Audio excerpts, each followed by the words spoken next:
Los Angeles Lakers Buddy Hield at Christian Wood, yan ang ating pag-uusapan. Shot here. Final seconds. Bryant for the win. Bang! Damian Lillard ipinagtanggol naman ng Los Angeles Lakers. Ito nga ay patungkol sa pagiging NBA champion nila noong 2020 sa NBA bubble. Lalo at alam naman natin na marami ang nagdi-discredit sa nagawa ng Lakers. Lalo at hindi nga daw ito ang nakasanayan nilang playoffs dahil na rin sa COVID-19. Na kung saan ay tanging mga pamilya lang ng mga players ang naging audience sa nasabing mga laro. Kaya naman ay nagsalita na itong si Damian Lillard patungkol dito. Lalo at isa din ang Portland Trail Blazers sa nakalaban ng Lakers sa playoffs noong 2020. Sinasabi nga dito ni Damian Lillard, ay napakahirap daw manalo ng championship sa NBA bubble. Lalo at wala daw sa lahat noon ang fresh at nasa kanilang best. Kaya naman hindi niya daw maintindihan sa mga tao kung ano ang ibig sabihin nila ng pagkakaroon ng credit. Lalo at naramdaman daw ni Damian Lillard kung gaano kahirap ang manalo. Na kahit nga daw siya ay na-experience niya ito. Na kung sana'y wala daw silang nakita na nakalaban nila na nasa magandang kondisyon sa mga oras na yon. Lalo at kasagsagan pa nga ng sakit na COVID-19. Kaya bawat kupunan daw ay kailangan magpahinga at maglaro sa magandang performance.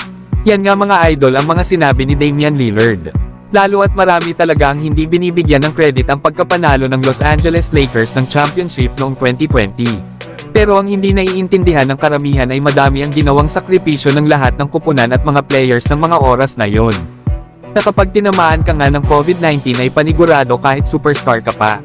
Ay talagang ilalagay ka sa isang isolation room at hindi na muna makakapaglaro hanggat hindi pa cleared. Kaya ang ginawa ng Lakers sa kanilang playoff run hanggang sila ay manalo ng championship noong 2020. Ay dapat bigyan ito ng credit dahil nagawa nila manatiling healthy at nasa kondisyon ang kanilang katawan. Na nalagpasan nila ang pagkakaroon ng sakit na COVID-19. Hindi katulad ngayon na walang aalalahanin na COVID-19. Na ang kailangan mo lang paghandaan ay ang strategy ng inyong game plan at maging condition din ang katawan bago ang mga laro. Pero kayo mga idol, ano ang masasabi nyo sa mga pahayag ni Damian Lillard? Sa ibang balita naman mga idol, Buddy Hield sa Los Angeles Lakers daw ang potential na landing spot ayon yan kay Shams Charania ng The Athletic. Para kasi dito mga idol, isa daw ang Lakers na matagal nang nalilink dito kay Buddy Hield. Pero andyan nga din daw ang mga kupunan ng Philadelphia 76ers, Milwaukee Bucks at Dallas Mavericks ang mga teams na kailangan daw talaga ng mga shooter katulad ni Buddy Hield. Kaya hindi pa daw sigurado kung papaano makukuha ng Lakers itong si Buddy Hield. Na mukhang wala naman daw balak ang purple and gold na ipaubaya ang isa sa kanilang mga core players para sa isang player na may expiring contract na nagkakahalaga ng $18 million. Na solid pa naman sana itong si Buddy Hield kung mapupunta ito ng Lakers. Lalo at last season ay nag-average ito ng 16.5 rebounds at 2 assists per game. Na meron naman itong 42% sa 3-point area. Kaya abangan na lang natin mga idol. Kung gagawa ba ang Lakers ng move para makuha si Buddy Hield. At para naman sa huling pag-uusapan natin mga idol, masaya naman si Christian Wood na napunta ito sa Lakers lalo at matagal niya ng pangarap ang makapaglaro dito. Ibinahagi nga din ni Christian Wood ang kanyang nararamdaman na makakasama niya si Anthony Davis. Unang ang sinabi ni Christian Wood na kahit ano daw ang ipagawa ng Lakers sa kanya ay nandoon siya para gawin ito. Kaya sa palagay pa daw nito siya daw at si Anthony Davis ay magiging pambihirang partner. Lalo at si Davis daw ang kanyang favorite player na panoorin. Ang player nga daw na pinag-aralan at inalam niya ang laro. At sa palagay pa daw ni Christian Wood ay marami daw sila ni Anthony Davis na pagkakaparehas.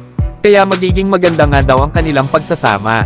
Yan nga mga idol ang mga sinabi ni Christian Wood sa magiging magpartner nila ni Anthony Davis. Lalo at parehas nga ang dalawang players na kaya ma-stretch ang floor.